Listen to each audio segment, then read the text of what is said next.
غلطی۔ یہ اسکول کے کچھ بچوں کے ساتھ پیش آنے والا ایک سچا واقعہ ہے۔ آج اسکول کے سارے بچے بڑے خوش تھے کیونکہ آج وہ پکنک پر جا رہے تھے۔ چلو بچوں، سب لائن بناؤ اور اسکول سے باہر چلو۔ باہر بسیں کھڑی ہیں، ان میں بیٹھ جاؤ۔ اسپورٹس انچارج نے اعلان کیا تو سارے لڑکے کھڑے ہو کر ایک قطار میں اسکول سے باہر نکلنے لگے۔ کچھ دیر بعد سارے لڑکے اور ٹیچرز بسوں میں بیٹھ گئے۔ ڈرائیوروں نے بسیں چلا دیں۔ بچے خوش گپیاں کر رہے تھے۔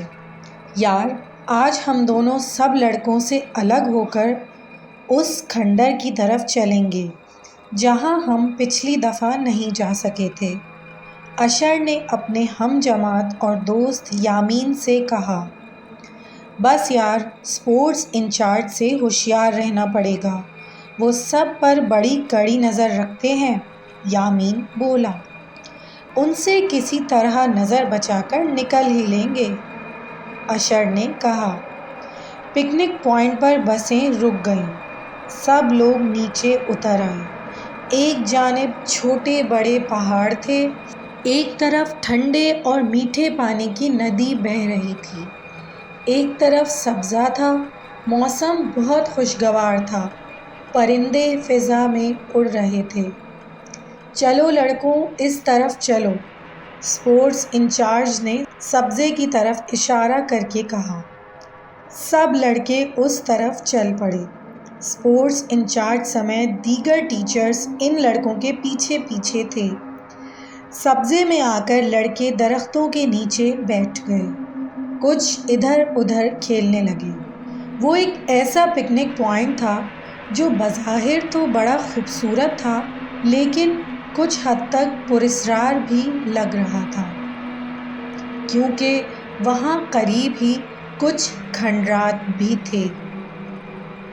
چلو، موقع اچھا ہے، نکل چلیں، اشر نے ادھر ادھر کا جائزہ لیتے ہوئے یامین سے کہا۔ ہاں یار، چلو، موقع تو نظر آ رہا ہے، یامین نے بھی اطراف کا جائزہ لیا۔ وہ دونوں محتاط انداز میں وہاں سے کھسکنے لگے اور پھر ایک پہاڑ کے عقب میں آ گئے۔ یار، ہمیں کسی نے دیکھا تو نہیں؟ یامین بولا۔ ہاں یار، لگتا تو ایسا ہی ہے، اشر نے کہا۔ چلو آؤ، اب ان کھنڈرات کی طرف چلتے ہیں، یامین نے ایک جانب اشارہ کیا۔ اس جانب کھنڈرات تھے، وہ کافی پرانے لگ رہے تھے۔ وہ دونوں چل پڑے اور کچھ دیر بعد کھنڈرات میں آ گئے۔ لوگوں نے خواہ مخواہ اس جگہ کے بارے میں کہا ہے کہ یہاں بدروحیں ہیں، یامین نے ادھر ادھر کا جائزہ لیتے ہوئے کہا۔ ہاں یار، یہاں تو ایسی کوئی بات نظر نہیں آتی، اشر نے بھی ادھر ادھر کا جائزہ لیا۔ ہاں، تم لوگوں نے ٹھیک کہا کہ یہاں بدروحیں نہیں ہیں، ایک بوڑھا آدمی ایک شکستہ دیوار کے پیچھے سے نکل کر آیا۔ بابا، کون ہو تم؟ یامین نے اس سے پوچھا۔ میں اس علاقے میں رہتا ہوں، لکڑیاں کاٹنے آیا تھا، سوچا چلو ان کھنڈرات میں بھی دیکھ لوں، شاید لکڑیاں مل جائیں، بوڑھے نے جواب دیا۔ آپ تو اس علاقے کو اچھی طرح جانتے ہوں گے، اشر نے اس سے کہا۔ ہاں بالکل، وہ بولا۔ آپ نے یہاں کبھی کوئی بدروح دیکھی ہے؟